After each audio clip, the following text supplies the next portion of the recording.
Video like जरूर कर लीजिए और ऐसे वीडियो लगातार फ्री में पाने के लिए चैनल को तुरंत सब्सक्राइब कर लीजिए और बेल आइकन को जरूर टैप कर लीजिए ताकि आगे भी सारे वीडियो आपको मिलते रहे। यूट्यूब में फॉलो करते हैं तो प्लीज ये वाला फ्री टेलीग्राम चैनल जरूर ज्वाइन कर लीजिएगा। सारे नोटिफिकेशन सारे अपडेट यहीं पे आते हैं, ध्यान रखिए। नमस्कार साथियों, स्वागत है आप सभी का स्टडी फॉर सिविल सर्विसेज में। यूपी स्पेशल में आज का जो हमारा टॉपिक रहने वाला है यूपी में, वो है उत्तर प्रदेश की जनसंख्या नीति जो 2021 से 2030 के लिए उत्तर प्रदेश सरकार ने निर्धारित की है। पेपर में इस नीति से सवाल आ सकता है, तो ज़रा आज हम इसकी बात करेंगे। देखो भाई, 11 जुलाई 2021 को जब विश्व जनसंख्या दिवस होता है, उस दिन मुख्यमंत्री योगी जी ने उत्तर प्रदेश जनसंख्या नीति 2021-2030 जारी की। योगी सरकार की इस नीति में जनसंख्या नियंत्रण में मदद करने वालों को प्रोत्साहन देने का प्रावधान है, यानी अगर आप कम बच्चे पैदा करोगे तो आपको सरकार अप्रिशिएट करेगी। जनसंख्या नीति का संबंध केवल जनसंख्या स्थिरीकरण के साथ नहीं, बल्कि हर एक नागरिक के जीवन में खुशहाली और समृद्धि का रास्ता उसके द्वार तक पहुंचाना भी है। यानी इस नीति का टारगेट केवल इतना नहीं है कि जनसंख्या कम कर दे, नहीं, बिल्कुल नहीं। इसका टारगेट जो है वो नागरिकों के जीवन में खुशहाली और समृद्धि लाना भी है। लोगों का जीवन बेहतर हो, इसके लिए भी सरकार काम करेगी। उत्तर प्रदेश सरकार में आखिरी बार जनसंख्या नीति सन 2000 में आई थी, जो 2016 तक के लक्ष्यों के आधार पर तय की गई थी। अब नई जनसंख्या नीति लाई जा रही है जो 2030 तक प्रभावी रहेगी। तो देखो, पहला क्वेश्चन तो इसमें यही पूछ लेगा कि जनसंख्या नीति कब से कब तक के लिए है, तो ध्यान रखना 21 से 30। ठीक, आगे देखिए। प्रस्तावित जन्म दर को प्रदेश में 2026 तक 2.1% तक लाने का लक्ष्य रखा गया है।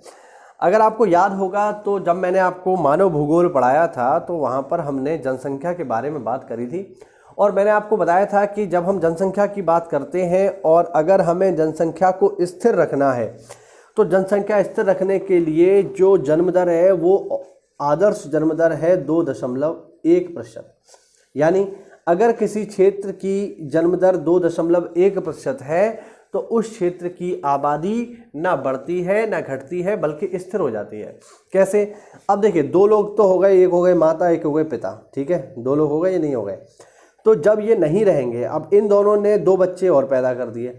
ठीक है, अब होगा क्या कि जब ये दोनों नहीं रहेंगे, जब इन दोनों की मृत्यु हो जाएगी तो इन दोनों की जगह लेने के लिए ये दोनों मौजूद हैं कि नहीं? तो जितने लोग मरेंगे उतने लोग जो है उनकी जगह लेने के लिए मौजूद हैं, तो जनसंख्या स्थिर हो जाएगी।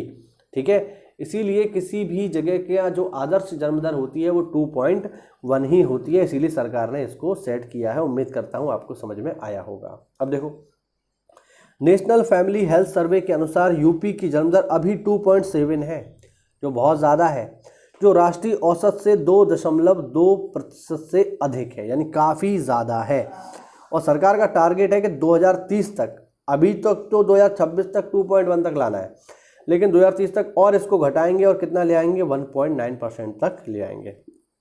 यानी 2026 तक हम टारगेट करेंगे जनसंख्या को स्थिर रखें और 30 के बाद जो है जनसंख्या को कम करने के बारे में विचार किया जाएगा। हालांकि मुझे लगता है कि जैसे जैसे लोग पढ़े लिखे होंगे वैसे वैसे बच्चे धीरे धीरे वो कम ही पैदा करेंगे। आप देख रहे हैं कि अब कोई भी 5-5, 6-6 बच्चे पैदा नहीं करता है, तो ये केवल शिक्षा की बात है। ठीक है, हालांकि कुछ वर्गों में ऐसे हैं जो आज भी 7-7, 8-8 बच्चे 10-10 पैदा करते हैं। ठीक है, तो उनकी तो खैर बात नहीं की जा सकती, लेकिन एक सामान्य जो परिवार होता है, पढ़ा लिखा परिवार होता है, वो ज़्यादा बच्चे पैदा नहीं करता। ठीक है, चलिए आगे देखते हैं। आगे कुछ नीतियों में जरा हम बात करेंगे उत्तर प्रदेश गोवध निवारण अध्यादेश 2020 की। उत्तर प्रदेश सरकार द्वारा 9 जून 2020 को गौवध निवारण अध्यादेश 2020 के प्रारूप को स्वीकृति प्रदान कर दी गई है। गोवध निवारण का देखिए सीधा मतलब हुआ गौ हत्या। तो गौ हत्या निवारण अधिनियम 1955 उत्तर प्रदेश में 6 जनवरी 1956 से लागू हुआ था। वर्ष 1956 में इसकी नियमावली बनी। वर्ष 1958, 1961, 1979 और 2002 में इसमें संशोधन किया गया। नियमावली के वर्ष 1964, 1979 में संशोधन हुआ, लेकिन अधिनियम में कुछ ऐसी शिथिलताएं बनी रहीं। अब उत्तर प्रदेश सरकार ने गोहत्या कानून को सख्त बना दिया है।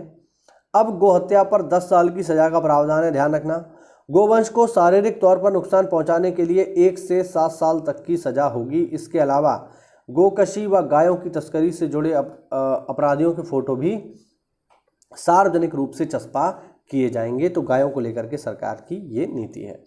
अगला पॉइंट और देख लो, अगला है उत्तर प्रदेश स्टार्टअप पॉलिसी 2020। उत्तर प्रदेश की कैबिनेट ने 8 जुलाई 2020 को उत्तर प्रदेश की स्टार्टअप पॉलिसी 2020 को मंजूरी दे दी है। नई स्टार्टअप पॉलिसी नीति अधिसूचना की तारीख से 5 साल तक के लिए लागू होगी, यानी 2020 से 2025 तक। इस नीति का मुख्य उद्देश्य 5 वर्षों में राज्य भर में 10,000 से अधिक स्टार्टअप की स्थापना हेतु परिस्थितियों का निर्माण करना है। देखिए स्टार्टअप क्या होता है, बेसिकली स्टार्टअप होता है एक बिजनेस आइडिया, ठीक है, कि आपका कोई बिजनेस आइडिया है, आप उसे जो है शुरू करना चाहते हैं। अब आप बिजनेस को शुरू करना चाहते हैं क्योंकि कोई भी बिजनेस पहले आइडिया फॉर्म में ही होता है, ठीक है, एक विचार ही तो होता है।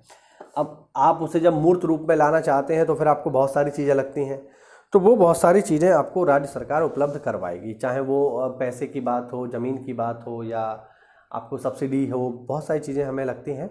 तो उसके लिए सरकार जो है आपको बहुत सारी सहायता उपलब्ध करवाएगी, ठीक है। अब देखो, इससे पहले मई 2020 में उत्तर प्रदेश के मुख्यमंत्री ने उत्तर प्रदेश स्टार्टअप फंड, मैंने बताया था ना पैसा चाहिए, फंड चाहिए, तो फिर उसके लिए सरकार काम करेगी, लॉन्च किया था, जिससे लघु उद्योग विकास बैंक जो है SDBI के द्वारा प्रबंधित किया जाएगा, ठीक है। राज्य सरकार द्वारा इस फंड की स्थापना उत्तर प्रदेश सूचना प्रौद्योगिकी और स्टार्टअप नीति 2017 के तहत की गई है। इस नीति के तहत लखनऊ में देश का सबसे बड़ा इंक्यूबेशन हब भी स्थापित किया जाएगा। तो ये पेपर में पूछ सकता है, देश का सबसे बड़ा इंक्यूबेशन हब कहाँ पर है, लखनऊ में है। तो ये हुआ आज का छोटा सा वीडियो, उम्मीद करता हूँ आपको नई जानकारी मिली होगी। तो ऐसा है, वीडियो को लाइक करिए, चैनल को सब्सक्राइब करिए, मिलते हैं अगली क्लास में, तब तक के लिए जय हिंद, जय भारत, वंदे मातरम।